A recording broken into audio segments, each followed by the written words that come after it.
पाकिस्तान मिटने के लिए मार्ज़ वजूद में नहीं आया, ये क़यामत तक कायम रहने के लिए मार्ज़ वजूद में आया है और अल्लाह ताला ने इस मुल्क की हिफाजत करनी। इसको मिटाने वाले आप मिट जाएंगे। बाबा इशफाक ने वो ज़ाविया नामी किताब में लिखा है कि पाकिस्तान की मिसाल हजरत सालेह अलैहिस्सलाम की ऊँटनी की तरह है। ये पाकिस्तान एक मोजज़े से मार्ज़ वजूद में आया, मोजज़े से कायम है, और जिसने इसकी तकदीर से खेलने की कोशिश की वो खुद मिटा दिया जाएगा, उसका नामो निशान मिट जाएगा। और आप माजी भी जानते हैं और मुस्तकबिल में भी आप देखेंगे कि जिसने भी इस मुल्क को जो है वो दीदा और नादीदा जिस तरह से भी नुकसान पहुंचाने की कोशिश की वो मिटा दिया जाएगा, बर्बाद कर दिया जाएगा। और ये वतन, ये पाकिस्तान, ये मुल्क क़यामत तक मार्ज़ वजूद में रहेगा।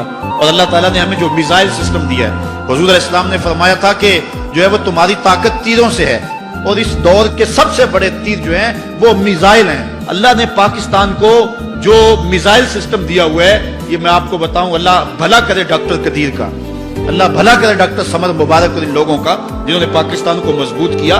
इन हालात के अंदर ये क्यों पाकिस्तान के ऊपर हमला नहीं करते हैं? पाकिस्तान का जो मिसाइल सिस्टम है अल्लाह के फजल पे दुनिया का सबसे फास्ट सिस्टम है, और इतना फास्ट सिस्टम किसी मुल्क के पास मौजूद नहीं है, मिसाइल सिस्टम जो पाकिस्तान के पास मौजूद है। ये पाकिस्तान की तरफ आंख उठाकर देखे तो सही, हम बड़े कच्चे उड़ा के रख देंगे इंशाअल्लाह। वो अपने मजबूत बंकरों के अंदर भी मजबूत नहीं रहेंगे, उन्हें पता है इस बात का। अल्लाह ताला ने पाकिस्तान को वो तीर दिए है जिसका हुजूर ने फरमाया था कि तुम्हारे तीरों से तुम्हारी कुव्वत है, तो ये तीर अल्लाह ने पाकिस्तान को दिए हुए हैं। हमारे पास गौरी भी मौजूद है, हमारे पास जो है वो हतफ भी मौजूद है, और हमारे पास जो है वो दीगर जो है वो मौजूद हैं। और इंशाअल्लाह अभी इनको हमारा माजी याद नहीं है, अभी ये हमारे मुजाहिदों की उन कहानियों को भूल गए हुए हैं। तुम्हें शौक है तो पूरा कर लो, जब तुम जंग शुरू करोगे, शुरू तुम करेंगे, फिर खत्म हमारी मर्जी से इंशाअल्लाह होगी। तुम्हें भागने के लिए कोई जगह ही नहीं मिलेगी।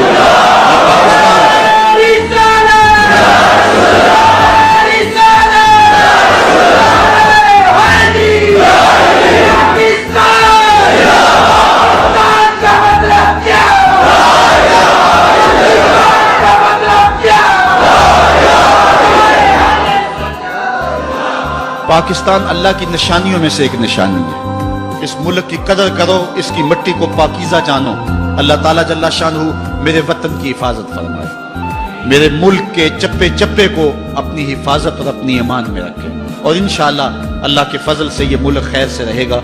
अल्लाह ताला ने हमें मजबूत आर्मी अता फरमाई हुई है, हम एटमी सलाहियतों से माला माल हैं, हमारे पास जो है वो जदीद मिसाइल सिस्टम मौजूद है, और सबसे बढ़ के बात अल्लाह ताला ने हमें हरारत जज्बों की जो दी है, ये किसी कौम के पास नहीं। ये तीरों से, ये तलवारों से नहीं डरते, ये जो है वो मौत से नहीं डरते, ये हुजूर अलैहिस्सलाम के नाम पे सब कुछ कुर्बान करने के लिए तैयार हैं।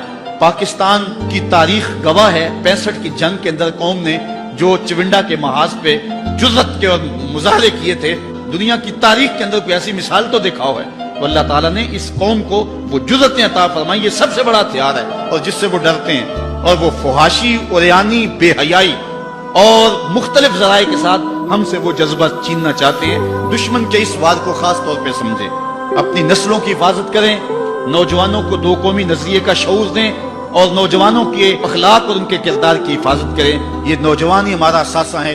नौजवानों, मैं तुम्हें पुकारता हूँ और तुम्हें कहता हूँ, इस वतन की बागडोर तुमने संभालनी है। अपनी नजरों की पाकीज़गी का ख्याल करो, अपनी सोचों को पुरनूर करो, और अपनी जिंदगी को जो है वो रोशन कर लो। अच्छी तालीम हासिल करो, अपने किरदार को खूबसूरत करो। कल इंशाल्लाह तुम्हारे कंधों पर ही इस मुल्क का बोझ आना है, और हर फर्द है मिल्लत के मुकद्दर का सितारा। इसलिए पूरी कुव्वत के साथ तैयारी करो। अल्लाह ताला जल्ला शानहू ने इस मुल्क से ना सिर्फ इस मुल्क के लिए हालात बेहतर होने हैं, बल्कि इस मुल्क ने पूरे आलम इस्लाम की क़यादत करनी है। यानी सिर्फ आज तो हमें इस मुल्क के लिए कोई लीडर नहीं मिल रहा, एक वक्त आना है जिसकी निशानदेही की गई है। इस मुल्क से जो लीडर उठेगा वो सिर्फ पाकिस्तान की नहीं, पूरी दुनिया की आलमी क़यादत जो है वो ये मुल्क करेगा। और इंशाअल्लाह हालात पैदा हो रहे हैं, दुनिया के ऊपर अगर नाम रहेगा तो मेरे मोहम्मद अरबी का रहेगा।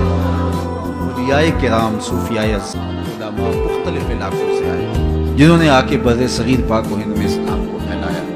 हज़रत शाह अब्दुल लतीफ़ भट्टाई हैं, हज़रत सचल सरमस्त हैं, हज़रत दाता गंज बख्श अली हजवेरी हैं, हज़रत ख्वाजा मोइनुद्दीन चिश्ती अजमेरी हैं, बाबा फरीदुद्दीन गंजे शकर हैं, सैयद बुलबुल शाह बुखारी हैं, حضرت امیر کبیر ہمدانی علیہ رحمہ ہیں اور حضرت لال شہباز قلندر ہیں.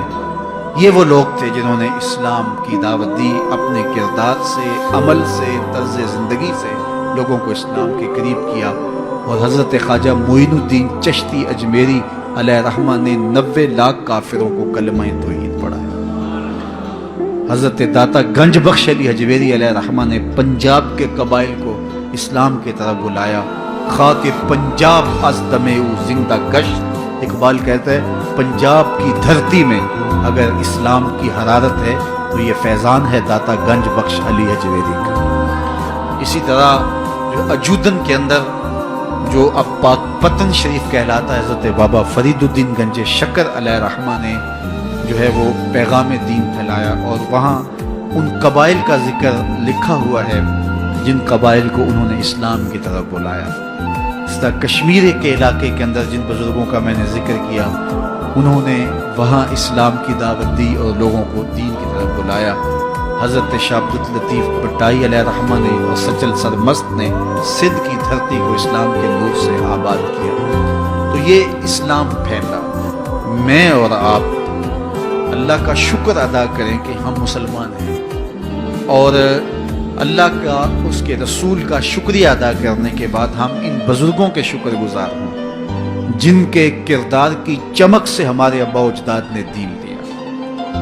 اگر یہ بزرگ یہاں نہ آتے تو ہماری 7ویں 8ویں 10ویں 15ویں پشت میں ہمارے آباء و اجداد مسلمان ہوئے تھے. تو آج اللہ کا شکر ہے ہم بھی مسلمان ہیں، اور اگر وہ مسلمان نہ ہوئے ہوتے تو شاید آج ہم کسی بت کے آگے ہاتھ جوڑ کے کھڑے ہوتے. تو آج اللہ کا شکر ہے کہ ہمارے اندر پاکیزگی ہے، ہمارے اندر طہارت ہے. تو یہ فیضان ہے ان بزرگان دین کا جنہوں نے ہمارے آباء و اجداد کے قلوب کی تطہیر کی، ان کے دماغ کو پاکیزگی دی، ان کے خیالوں کو طہارت بخش، اور ان کی پیشانیاں بتوں کے چرنوں سے اٹھا کے ایک مالک کی دہلیز پہ رکھی. تو آج اگر ہمارے خون کے اندر وفا ہے تو ہم ان بزرگوں کے کبھی بھی ناسپاس اور ناشکر گزار نہیں ہو سکتے ہیں. اس لیے کہ بر صغیر پاک و ہند کے اندر جتنی بھی روشنی اسلام کی، جتنی بھی روشنی ایمان کی، جتنا بھی چراغاں جو ہے وہ دین کا پھیلا ہے، وہ ان بزرگوں کی محنت اور ان کی کوششوں کا ثمر ہے. اس طرح ان لوگوں نے اسلام کا یہاں نور پہنچایا، اور پھر جو ہے وہ بر صغیر کے اندر آج اللہ کا شکر ہے کہ ایک آزاد خطے پاکستان کی صورت کے اندر آج ہم ایک نظریاتی ملک کی صورت کے اندر جو ہے وہ موجود ہیں. قائد اعظم علیہ رحمہ نے وہاں 8 اگست 1944 کے اندر خطاب کرتے ہوئے کہا کہ پاکستان آج نہیں، پاکستان تو اس وقت ہی بن گیا تھا جب پہلے شخص نے یہاں اسلام کو قبول کیا. پھر اس کے بعد اللہ تعالیٰ نے جو ہے وہ مسلمان حکمرانوں کے سلسلے شروع کیے، اور یہاں ایک طویل عرصہ صدیوں تک مسلمانوں نے حکومت کی. اور مسلمانوں نے کبھی ایسا نہیں کیا کہ کسی کو جبراً مسلمان بنایا ہو. یہ اسلام کی روشن تاریخ ہے.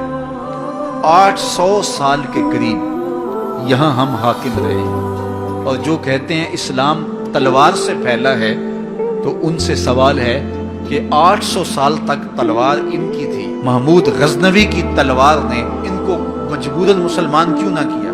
اور اندلس کے اندر مسلمانوں نے تلوار کے زور پہ ان عیسائیوں کو مسلمان کیوں نہیں کیا؟ اسلام تلوار کے زور پر نہیں ہے، محمد عربی کے کردار کے زور پہ ہے. تو یہ بات ذہن میں رکھیں اور اچھی طرح ذہن نشین کریں. اور دوسری بات یہ ہے کہ لوگ کہتے ہیں اسلام تلوار کے زور پہ پھیلا ہے. میں پوچھتا ہوں جب تلوار ابو جہل کے ہاتھ میں تھی، ابو لہب کے ہاتھ میں تھی، عتبہ اور عتیبہ کے ہاتھ میں تھی، اور حضرت بلال چکی پیستے تھے اور مار بھی کھاتے تھے، اور اسلام اس وقت پھیل رہا تھا، تلوار تو کفار کے ہاتھ میں تھی، تو اسلام کیسے پھیل رہا تھا؟ تو اسلام تلوار سے نہیں پھیلا، محمد عربی کے کردار سے پھیلا ہے، اور یہ دبنے والا نہیں ہے، یہ پھیلتا رہے گا.